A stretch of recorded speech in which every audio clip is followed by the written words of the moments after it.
Hello students, welcome to commerce मेरी जान। Student, जैसा कि आपको पता है, RSMSSB TRA and junior accountant का रिजल्ट आया है और साथ में आरएचबी जूनियर अकाउंटेंट का भी रिजल्ट आया है।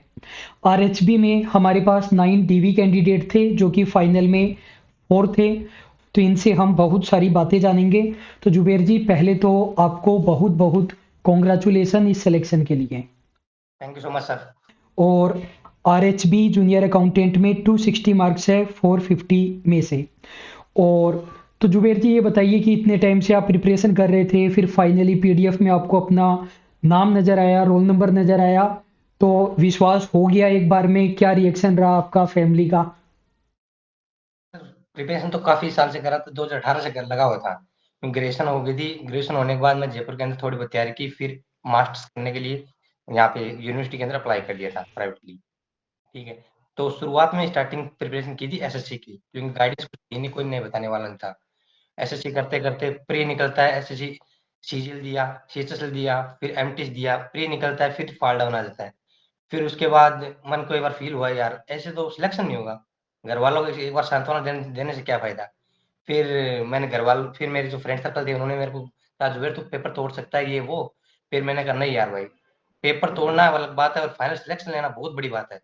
ठीक है। फिर मैंने अपना टर्निंग पॉइंट उस टाइम मैंने राजस्थान की तरफ वैसे ही टर्न मोड़ किया ना। तो उन्होंने कहा भाई बहुत बड़ी गलती कर रहा है, राजस्थान के अंदर भर्ती नहीं आती और सिलेक्शन नहीं होगा ना, तो तू बहुत रिग्रेट करेगा। तो मैंने उस टाइम तो मेरा डिसीजन ले लिया मैंने।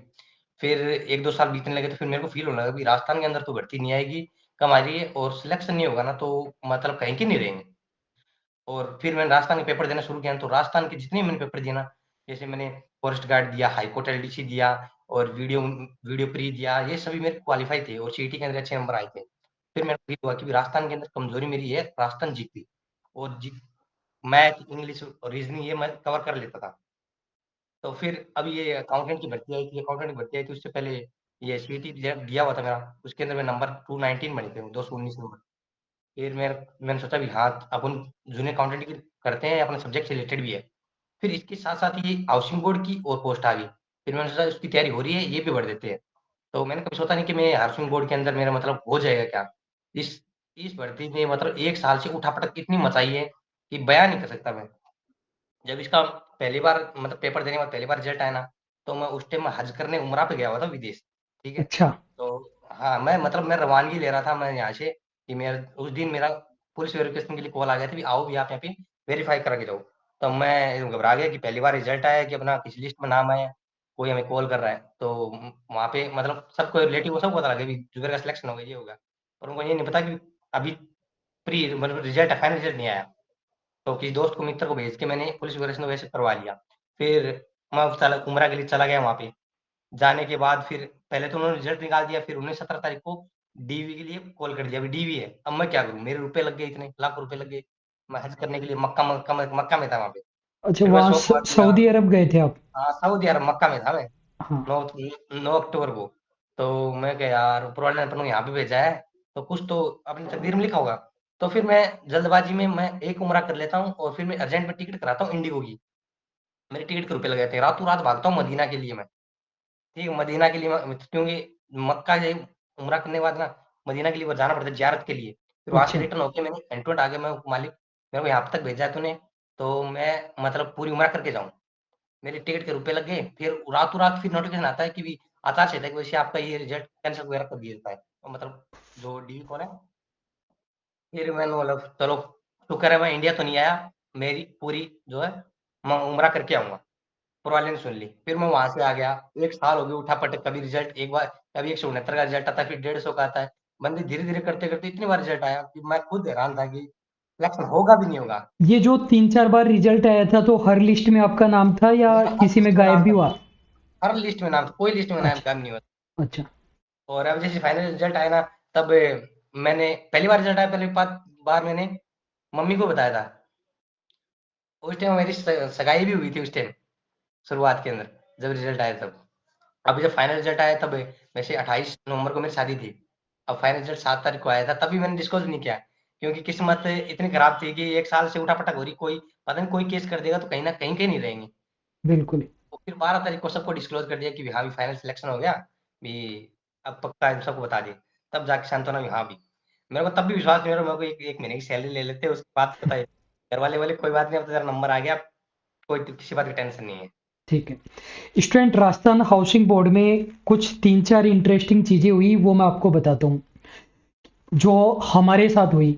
राजस्थान हाउसिंग बोर्ड का लिस्ट आई, रिजल्ट आया डीवी का, जिसमें 3 गुना कैंडिडेट थे। तो 3-4 बार तो लिस्ट चेंज हुई। उसके बाद डीवी के लिए भी उन्होंने 3-4 बार परेशान किया, बुला लिया, फिर अचानक से बोला कि आज डीवी नहीं होगा। उसकी वजह से हमारे 2 स्टूडेंट, एक तो मनोज भाटी, वो जा नहीं सके, तो उनका हेल्थ रीजन के कारण अचानक से उनको बोला कि आज है डीवी, आज आ जाओ। वो जा नहीं सके और उनका सिलेक्शन नहीं हो पाया, जबकि कट ऑफ से ज़्यादा मार्क्स हैं। इसी तरीके से हमारे एक दूसरे स्टूडेंट है ऋचा वर्मा जी, वो जोधपुर थे, अचानक से बोला कि आज डीवी है, आज आ जाओ, वो भी नहीं जा सके। उनके भी कट ऑफ से ज़्यादा मार्क्स थे, तो उनका भी सिलेक्शन नहीं हो पाया। तो बहुत ही दुखद बात है कि 2 हमारे स्टूडेंट जिनका आरएचपी में सिलेक्शन हो रहा था, इस वजह से नहीं हो पाया। और इस चीज के लिए अगर कोर्ट जाया जाए तो उनको लेना पड़ेगा, तो ये तो बहुत ज्यादा गलत किया है। देखो टीआरए में जैसे जो एब्सेंट बच्चे थे, कितनी बार लिस्ट आई है, कितनी बार बुलाया है, और अब भी फाइनल रिजल्ट आने के बाद भी जिनके डॉक्यूमेंट में कमी है, उनको मौका दे रहे हैं कि आप ये चीजें सही कर लो। तो आरएचपी ने तो बहुत ज्यादा गलत किया है। 3-4 बार लिस्ट चेंज करना, डीवी के लिए परेशान करना 3-4 बार, उसके बाद अचानक से बोलना कि अब रिजल्ट आ गया। तो एक तो ये इंटरेस्टिंग चीज हुई। दूसरी एक और इंटरेस्टिंग चीज हुई कि हमारे ही एक स्टूडेंट तरुण गहलोत और हमारे ही एक दूसरे स्टूडेंट किशोर गोरखपुरी, दोनों के इक्वल मार्क्स थे, तो दोनों टाई कर रहे थे। तो इस सिचुएशन में क्या होता है, जिनकी एज ओल्ड होती है उनका सिलेक्शन होता है। तो किशोर पुरी जी का हो गया और तरुण गहलोत जी का नहीं हुआ। तो 3 स्टूडेंट मैंने बताई, मनोज भाटी, ऋचा वर्मा जी और तरुण गहलोत, जिनका आरएचबी में हो सकता था, नहीं हुआ, उनका टीआरए एंड जूनियर अकाउंटेंट में हो चुका है। और जो मेरे को अच्छी चीज लगी, देखो जुबेर, हर स्टूडेंट की अपनी कहानी होती है।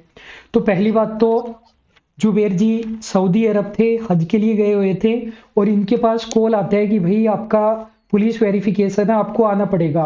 तो इन्होंने, ये नहीं है कि मतलब कि सब कुछ छोड़ करके भाग जाए, जिस काम के लिए गए थे, पूजा प्रार्थना के लिए, वो इन्होंने कंप्लीट की। तो ये भी बहुत अच्छी बात है कि अपने लक्ष्य से नहीं भटके। बहुत बढ़िया। तो स्टूडेंट हाँ, ये आरएचबी ज्वाइन कर रहे हैं और इन्होंने रीजन भी बहुत बढ़िया रीजन बताया। देखो जैसे मैं जेवीबीएनएल में लगा था, तो वही पुराने से ऑफिस, न उनके कंप्यूटर काम करते हैं, ना वहां पर कूलर है, तो मजा नहीं आता काम करने में। तो जुबेर जी ने बोला कि आरएचबी के बहुत शानदार ऑफिस है और अपन को हाँ। बिल्कुल लग्जरी लाइफ चाहिए, तो ड्यूटी ये ज्वाइन कर रहे मतलब हैं। ड्यूटी करने का मतलब फीलिंग आती है सर, हाँ भी ड्यूटी जा रहे हैं अभी बिल्कुल। ऑफिस में। और इसकी वजह से स्टूडेंट, आप लोगों का फायदा हो रहा है। टीआरए वाले स्टूडेंट का एक सीट खाली जाएगी, वेटिंग लिस्ट आई, तो आपको बेनिफिट मिलेगा। ठीक है जुबेर जी, ये बताइए, जैसे इतने आपने कॉमर्स के केवल ये 2 ही एग्जाम दिए हैं, टीआरए और आरएचबी? हाँ, कॉमर्स के मैं पर्टिकुलर 2 एग्ज़ाम दिए, और मैंने जैसे और एग्ज़ाम वैसे और सभी एग्ज़ाम दे रखे हैं, रेलवे के एंड एसएससी के और पटवारी, वीडियो, ठीक ये है सब। स्टूडेंट, आप लोगों का यदि सिलेक्शन नहीं होता है, तो इसलिए नहीं होता है क्योंकि आप लोग कुछ मिस्टेक्स करते हैं। आरएचपी में 2 मेन मिस्टेक जो मुझे नजर आई। एक तो बच्चों ने टीआरए जेआरए का एग्जाम दिया और आरएचबी का एग्जाम नहीं दिया। मुझे लॉजिक समझ में नहीं आता है। जब 100% सिलेबस सेम है, आपको कोई प्रिपरेशन नहीं करनी, तो टीआरए जेआरए का एग्जाम दिया है, तो आरएचबी का एग्जाम भी तो देना चाहिए। बच्चे ये लॉजिक बनाते हैं कि आरएचबी में तो सीट कम है, होगा ही नहीं। जब आपने पहले ही मान लिया है कि होगा ही नहीं, फिर तो तैयारी करने की जरूरत ही नहीं है। तो आरएचबी का एग्जाम नहीं देना आप लोगों की बहुत बड़ी मिस्टेक थी। दूसरा, एक और इम्पोर्टेंट पॉइंट, जो आरएसएसबी वाला एग्जाम था, उसमें कॉमर्स के जैसे 6 सब्जेक्ट, तो 25-25 क्वेश्चन आने थे, फिक्स था। आरएचपी में उन्होंने ये बोला कि सिलेबस सेम है और 150 क्वेश्चन आएंगे, लेकिन बताया नहीं किस सब्जेक्ट से कितने आएंगे। और ऐसी सिचुएशन में एक रूल होता है कि एग्जामिनर की मर्जी है, कहीं से भी कितने भी क्वेश्चन पूछे। तो उन्होंने क्या किया, आरएसआर जीएफआर से एक भी क्वेश्चन नहीं पूछा। तो जुबेर जी, आपको क्या लगा, मतलब इस वजह से मतलब डिसअपॉइंट हुआ कि 6 सब्जेक्ट से 25-25 क्वेश्चन नहीं पूछ रहे, या फिर आप रेडी थे कि कैसे भी पूछे अपन बेस्ट करेंगे? हाँ, उसकी चीज़ के लिए रेडी थे, जब मतलब गए थे ना सेंटर पे, तो पहले शिफ्ट वाले बच्चे निकले कि भाई साहब आपके जो मतलब हमारे तो जीएफआर आरएसआर नहीं आई, यदि आपके आएँगे ना तो पंगे हो जाएँगे। मैं कहा भाई यार जैसा पेपर आएगा वो हमें क्या पता कैसा आएगा? हम्म, आपकी नहीं आई तो हमारी आ सकती है, हम्म, वो किसको पता है? देखते हैं, फिर दोनों ही पेपर के अंदर, दोनों शिफ्ट के अंदर किसी की भी आरएसआर जीएफआर नहीं आई, और पेपर अच्छे लेवल का पेपर बनाया था, पेपर मतलब ठीक था। तो स्टूडेंट, ये बहुत ज़्यादा इंपॉर्टेंट बात मैं बता रहा हूँ। जब किसी एग्जाम का सिलेबस होता है और उसमें ये नहीं बताते किस एग्जाम में से कितने क्वेश्चन आएंगे, तो आप ये मान करके चलो एग्जामिनर की मर्जी है, एक सब्जेक्ट से भी सारे क्वेश्चन पूछ सकता है। जेवीवीएनएल में भी ऐसा ही होता है, आरसीडीएफ में भी सब्जेक्ट वाइज नहीं बता रखा, राजफेड में भी नहीं बता रखा। तो आप इस चीज़ की शिकायत नहीं कर सकते, अपनी मर्जी से डिवाइड नहीं कर सकते कि 25-25 आएंगे, एग्जामिनर जो कर रहे हैं सही कर रहे हैं, आप कोई शिकायत नहीं कर सकते हैं। जुबेर जी, ये बताइए, जैसे 2018 से तैयारी कर रहे थे, सिलेक्शन हो नहीं रहा था और फैमिली का प्रेशर भी रहता है, और आपकी कम्युनिटी में मैरिज भी जल्दी होती है, तो फिर वो जो डीमोटिवेशन क्रिएट होता है, तो खुद को कैसे मोटिवेट रखा, किन लोगों का योगदान रहा? बहुत बार फॉल डाउन आया, प्री निकलता है, मेंस निकलता। 2019 के अंदर मतलब एनटीपी चाहिए थी, एनटीपी का प्री निकाला मैंने, मेंस निकाला, टाइपिंग के लिए भी गया मैं। फिर बोलते हैं अपना दर्द किसको भर रहा है गाली, कोई सुनने वाला तो होना चाहिए ना। तो मैं सही। मतलब मैं जालंधर मेरा सेंटर आया था, बठिंडा आया था, फिर टाइपिंग के लिए फिर मेरा बठिंडा आया था टाइपिंग के लिए। मतलब प्री निकल रहा है, मेंस निकला है, मतलब घर वाले तो सोच रहे थे कि बच्चे का हो जाएगा फाइनल, पर उनको क्या पता कि जोन कौन सा भर रखा है, कितनी कट ऑफ जा रही है, उनको तो ये पता है बच्चा सिलेक्शन हो गया क्या, पर ये नहीं पता कि उस पर गुजर क्या रही है। सही बात है। ठीक है। तो फिर मैंने सोचा यार ऐसे तो बात बनेगी नहीं, तो सिलेक्शन लेना है यार, सिलेक्शन होगा ना तभी मजे आएंगे। हमारे मतलब पिताजी 20-22 साल से बाहर विदेश रहते हैं, तो उनका सपना था कि या तो डॉक्टर बन या कोई अच्छी पोस्ट ले। दोनों में से मेरे को अब डॉक्टर के लिए तो वो ली नहीं, साइंस ली नहीं, कॉमर्स ले ली। अब हम्म। मतलब इतना प्रेशर था कि पूछो मत। पापा का सपना पूरा करना था कि अच्छी पोस्ट के लिए मिलेगी तभी मजा आएंगे। अब पापा को मैं यहाँ पे ज्वाइनिंग करेंगे 18 तारीख को, दिसंबर को मैं लेके आया था। तब उन्होंने बोला कि हाँ वाकई में यार, सपना सपना पूरा कर दिया मेरे। मेरे इतने सालों की कमाई तूने आज वाकई में पूरी कर दी। तो स्टूडेंट, हर इंसान के पास अलग अलग फैक्टर होता है मोटिवेशन का। जुबेर जी के पास उनके फादर का सपना था कि भाई अपन को करके दिखाना ही है, और अपन ने ठान लिया तो फिर कोई रोक भी नहीं सकता है। हाँ, वैसे बहुत कहते थे मेरे को कि तू कर क्या रहा है, तैयारी किस चीज की कर रहा है, और किसी को ज्ञान देने से फायदा नहीं है। बिल्कुल। मेहनत, उसमें शांति, मेहनत इतनी शांति से करो कि सफलता शोर मचाए। बस बस वही वही वही। मतलब अभी और अभी मेरे को कई लोग ये पूछते हैं कि तूने पेपर कब दिया था, मैं पेपर दिए वो 1 साल हो गए, और कितनी उठापटक हुई है वो तुम नहीं जानते, ठीक है। वो मैं जानता हूँ। और स्टूडेंट, मैं आपको बता दूं, जुबेर जी ने मुझे बताया भी नहीं जब इनका डीवी में हुआ, इन्होंने मुझे बिल्कुल भी नहीं बताया। हालांकि मुझे पता था कि इनका डीवी में हो गया है, फाइनल में हुआ तब भी मुझे पता था कि इनका हो गया है, लेकिन इन्होंने मुझे नहीं बताया और मैंने इनको कॉल नहीं किया, इसलिए कि भाई हो सकता है स्टूडेंट नहीं बताना चाहता हो, तो अपन नहीं करते हैं। उसके जस्ट अगले दिन इनका कॉल आया कि सर मेरा सिलेक्शन हो गया। और जितनी खुशी आप इनके चेहरे पर देख रहे हो ना, जितनी खुशी इनके फादर को हुई होगी, मैं यकीन दिला सकता हूँ उतनी ही खुशी मुझे हुई। आपके पेरेंट्स और आपके टीचर को छोड़ करके किसी को भी जलन हो सकती है आपके सिलेक्शन से, लेकिन इन लोगों को कभी भी जलन नहीं होगी, इन लोगों को सबसे ज्यादा खुशी होती है। जुबेर जी, ये बताइए कि आजकल जैसे एग्जाम की तैयारी करते हैं तो बहुत सारे डिस्ट्रैक्शन होते हैं, हर चीज के लिए ट्वीट कैंपेन, हर चीज के लिए आंदोलन कि वैकेंसी को कॉमर्स के लिए करो, सीटी हटाओ, सीटी का सिलेबस चेंज करो, एग्जाम डेट नहीं आ रही, रिजल्ट के लिए भी, हर चीज के लिए। और इन चीजों के लिए इमोशनली ब्लैकमेल करते हैं कि तुम कैसी संस्था हो, कॉमर्स मेरी जान नाम लग करके सपोर्ट नहीं कर रहे, कैसे स्टूडेंट हो तुम। और एक ट्वीट नहीं होता, ट्वीट कर दिया तो घर बैठे बैठे ट्वीट करने से क्या होगा, जयपुर नहीं आ सकते, जयपुर चले गए तो एक दिन आने से क्या होगा, दिल्ली नहीं आ सकते। तो हम ये जानना चाहते हैं कि आपने इन गतिविधियों में कितना मतलब योगदान दिया या खुद को अलग रखा हमारी तरह? एक दो बार तो मैंने योगदान दिया था, जैसे आरएचबी के रिजल्ट के रिलेटेड में, एक भी ऑफिस जाके आओ, ये नहीं, जाके वो जाके। एग्जाम के बाद जो किया वो छोड़ दो, उसके बाद तो आप फ्री हो तैयारी करते वक्त। नहीं, उस टाइम तैयारी के दौरान मैं ना किसी ग्रुप से जुड़ा, ना ही कुछ और बात, इन चीज़ों से दूर रहता हूँ। मुझे पता है ये सिर्फ मोरल डाउन करते हैं और डिस्ट्रैक्ट करते हैं। अपना एक ही फोकस रखो कि अपना करना क्या है, उसी पे लगे रहो बस। ऐसे ऐसे पेपर कैसा भी आए। स्टूडेंट, आपके सामने वो स्टूडेंट्स आ रहे हैं, ऐसे स्टूडेंट नहीं है कि जिन्होंने 2-4 महीने तैयारी की सिलेक्शन हो गया, जो 5-6 साल से तैयारी कर रहे थे, इवन उस सिचुएशन पर आ गए थे कि लगता था कि जॉब नहीं लगेगी कहीं पर, 10-12-15 हज़ार रुपए की जॉब कर लो। अगर वो स्टूडेंट आपसे ये कह रहे हैं ना कि हम आंदोलन इन गतिविधियों में पार्टिसिपेट नहीं करते, तो उस चीज का कोई मतलब निकलता है। 99% बच्चे टाइम खराब कर रहे हैं, 1% या उससे भी कम बच्चे सिलेक्शन लेते हैं। तो उन्हीं चीजों से आपको सीखना पड़ेगा, तभी आपका सिलेक्शन होगा। स्टूडेंट, एक और इम्पोर्टेंट बात बता देता हूँ, मतलब चीजों को देखो, घुमा फिरा करके या झूठ बोलने से कोई फायदा नहीं है। जुबेर जी के पास हमारा कॉन्सेप्चुअल कोर्स नहीं था, हमारी टेस्ट सीरीज थी। टीआरए जेआरए की टेस्ट सीरीज हमारी वाली स्पेशल थी। स्पेशल इस तरीके से थी कि जितने भी इंस्टीट्यूट टेस्ट सीरीज चला रहे थे वो छोटे छोटे टेस्ट से चला रहे थे, क्योंकि इस एग्जाम के अंदर 150 क्वेश्चन थे एक के अंदर। तो वो 40 क्वेश्चन की, 50 क्वेश्चन की, हमारे मॉक टेस्ट में 150 क्वेश्चन थे और 12 टेस्ट थे। तो कहने का मतलब 150 इंटू 12, लगभग 1800 के लगभग क्वेश्चन थे। सबसे बड़ा टेस्ट हमारा ही था और उनके हमने फुल वीडियो सॉल्यूशन भी डाल रखे थे। लगभग एक टेस्ट का 3 साढ़े 3 घंटे का वीडियो सॉल्यूशन था। स्टूडेंट को जरूरत हो तो देख सकता है, नहीं जरूरत हो तो नहीं देखे। और 1800 क्वेश्चन का मतलब ये है कि वो टेस्ट इस तरीके से डाल रखे थे कि सारे कॉन्सेप्ट कवर हो जाए। लेकिन कॉन्सेप्चुअल कोर्स इनके पास नहीं था, किसी दूसरे इंस्टीट्यूट का भी नहीं था, किसी दूसरे इंस्टीट्यूट के नोट्स वगैरह भी नहीं थे।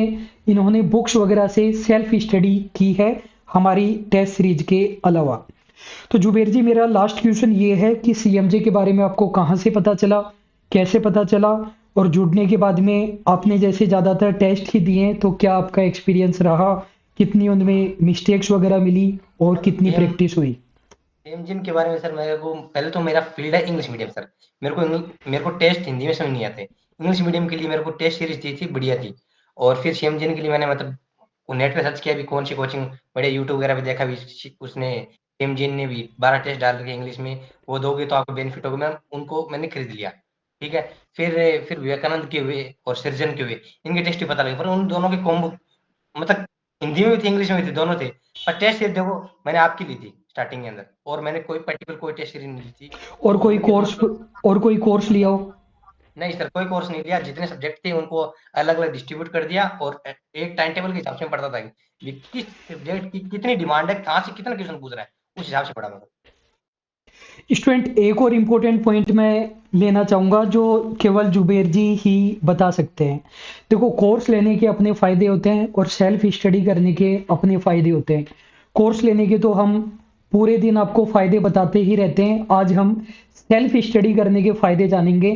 तो जुबेर जी, पहले तो ये बताइए कि आपने कोर्स नहीं लेकर के सेल्फ स्टडी का फ़ैसला क्यों लिया, और आपको क्या फ़ायदा नज़र आता है कि कोर्स नहीं लेकर सेल्फ स्टडी करने से क्या फ़ायदा नज़र आता है?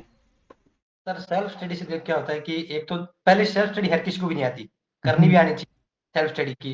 पहले तो मैंने डेली पेपर के मतलब सब्जेक्ट कितने हैं, दोनों को मैंने डिस्ट्रीब्यूट कर लिया। ठीक है। और फिर मैंने अपना टाइम शेड्यूल बनाया। तो आप मानो नहीं सर, मैं सुबह जल्दी उठता था, 4:30 बजे उठता था, और 5 बजे मैं लाइब्रेरी के अंदर आया था। मैं और मेरा फ्रेंड है कि, विनोद कि, नाम का। कितने बजे आते थे लाइब्रेरी में? 4:30 बजे उठता था, 5 बजे मैं डेली आ जाता लाइब्रेरी के अंदर। सुबह 5 बजे? हाँ, सुबह 5 बजे। ठीक है। कैसा भी सर्दी हो, गर्मी हो, कोई भी हो, किसी को भी कंडीशन, मैं आ जाता था। ठीक ठीक है। है। मेरे को पता था कि डिसिप्लिन खराब हो गया ना, सिलेक्शन की उम्मीद भूल जाओ, सिलेक्शन ठीक नहीं है। हो। हम्म, ठीक है। और रेगुलर मैं उसी मतलब सब्जेक्ट है ना, डिवाइड करके थे मैंने, इतने टाइम के लिए ये सब्जेक्ट पढ़ने, इतने टाइम के लिए ये सब्जेक्ट पढ़ना। और जो वीक था ना, उसको मैं इतनी बार रिवीजन करता था, प्रैक्टिस प्रैक्टिस प्रैक्टिस, वो दैट्स इट, और कुछ नहीं करता सर मैं। और लाइब्रेरी से कितने बजे आते थे? लाइब्रेरी से सर मैं आता था 11 बजे, रोटी खाने के लिए आता था, फिर 1 घंटे के लिए रेस्ट करता, फिर हैंड टू हैंड मैं 12:30 मतलब 1 बजे वापस चल जाता मैं। और कितने बजे आते फिर? शाम को, रात को पता ही नहीं सर टाइम, नौ नौ दस दस बजे नौ मान दस लूं? हाँ, 9-10। घर वाले फोन करते थे कि आजा आजा, अब तो रोटी खा ले, बहुत पढ़ लियो, बहुत पढ़ लियो। मैं कुछ सब्र करो एक बार के लिए, अब आता हूँ मैं। स्टूडेंट कोचिंग इंस्टीट्यूट से नाराज होकर के ये कहना कि सेल्फ स्टडी करो, सेल्फ स्टडी बेस्ट है, बहुत आसान होता है। मैंने आपको 2-3 वीडियो में खुद बताया है सेल्फ स्टडी करने के फायदे। सेल्फ देखो, जो टीचर कराते हैं ना कोर्स में, वो उस अकॉर्डिंग कराते हैं जिस अकॉर्डिंग स्टूडेंट ज्वाइन कर पाए। हमारा तो ऑनलाइन है, तो हम तो बहुत लंबे टाइम से कोर्स बनाते हैं, मतलब 1 साल में रिकॉर्ड करते हैं। ऑफलाइन में तो इंस्टीट्यूट को 3 महीने में बच्चों को फ्री करके नए एडमिशन लेने होते हैं। तो कोचिंग इंस्टीट्यूट कई बार शॉर्ट में कराते हैं। सेल्फ स्टडी करते हो तो आप अपने अकॉर्डिंग फुल कर सकते हो, ज़्यादा डेप्थ में कर सकते हो। अपनी स्पीड के अकॉर्डिंग कर सकते हो, वो फायदा होता है। लेकिन सेल्फ स्टडी के कुछ तरीके होते हैं। आपको टाइम कम से कम 10 गुना ज्यादा लगेगा ही लगेगा। कोर्स में सब लगेगा। कुछ आपके सामने टाइम होता तो है। रोज आप लगेगा। कोर्स में आपको सब कुछ आपके सामने होता है, पढ़ना है। वहां पर आपको जैसे आपने कोई चैप्टर पढ़ा, फिर आपको उसमें से निकालना पड़ेगा क्या चीज काम की है क्या नहीं है। तो इन्होंने देखो 5 से लेकर 12 बजे तक माने तो 7 घंटे तो ये हो गए। 5 से 11 तो 6 घंटे तो ये हो गए। फिर 1 बजे से लेकर 8 बजे तक भी माने तो 7 घंटे वो हो गए। लगभग 13 घंटे नॉन स्टॉप कंटिन्यूसली प्रिपरेशन की है। और कितने महीने प्रिपरेशन की थी जुबेर जी, कितने महीने प्रिपरेशन की आपने? हेलो सर, जब मतलब सीटी का नोटिफिकेशन आया था ना, उस वक्त से मैं लगा हुआ था तैयारी के लिए, उससे पहले ही। लगभग इन्होंने 9-10 महीने प्रिपरेशन की है। तो और टीआरए में ना बच्चों ने एक तो ये मिस्टेक की कि सीईटी के रिजल्ट का वेट करेंगे, उसके बाद में तैयारी स्टार्ट करेंगे, वरना तो हमारे पैसे खराब चले जाएंगे। तो आप सेल्फ स्टडी कर लेते जुबेर जी के जैसे, अगर पैसे खराब जाने की रिस्क है। और रिस्क तो इस बात की ज्यादा थी कि सीईटी की रिजल्ट आया और हो गया सीईटी में, फिर टाइम नहीं मिला तो क्या होगा, उसमें रिस्क ज्यादा थी। और स्टूडेंट सेल्फ स्टडी का एक सबसे मेन रूल बता रहा हूं, अगर सेल्फ स्टडी करनी है तो, वरना सेल्फ स्टडी का कोई फायदा नहीं है। सेल्फ स्टडी करनी है तो ऑनलाइन, इन टेलीग्राम, व्हाट्सएप, यूट्यूब वगैरह, इनसे आपको दूर होना पड़ेगा। मतलब आप सेल्फ स्टडी का मतलब ये नहीं होता है कि हम यूट्यूब से कर लेंगे, टेलीग्राम से कोई फ्री कोर्स ले लेंगे, इधर उधर से क्लासेस देख लेंगे, फिर सेल्फ स्टडी कर लेंगे। सेल्फ स्टडी का मतलब है आप सेल्फ स्टडी ही करोगे, तब जाकर के सेल्फ स्टडी का फायदा होगा।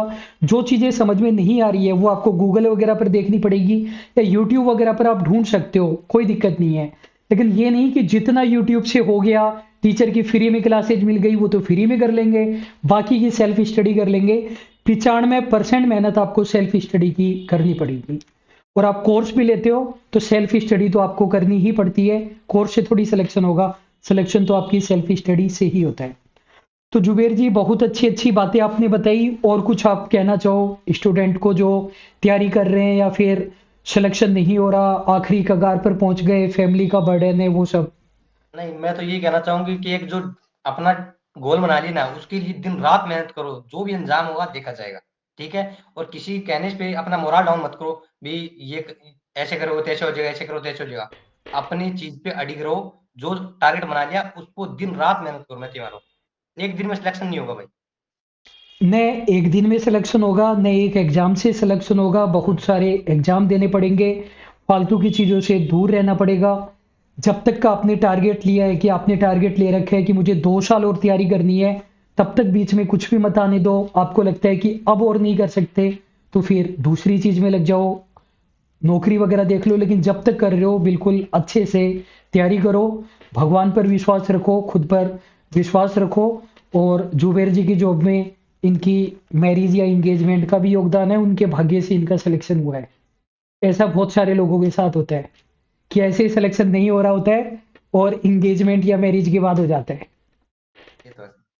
चलो जुबेर जी, आपको और आपकी फैमिली को बहुत बहुत कॉन्ग्रेचुलेसन, और यहाँ इतनी अच्छी बातें बताने के लिए धन्यवाद। Thank you sir. चलो।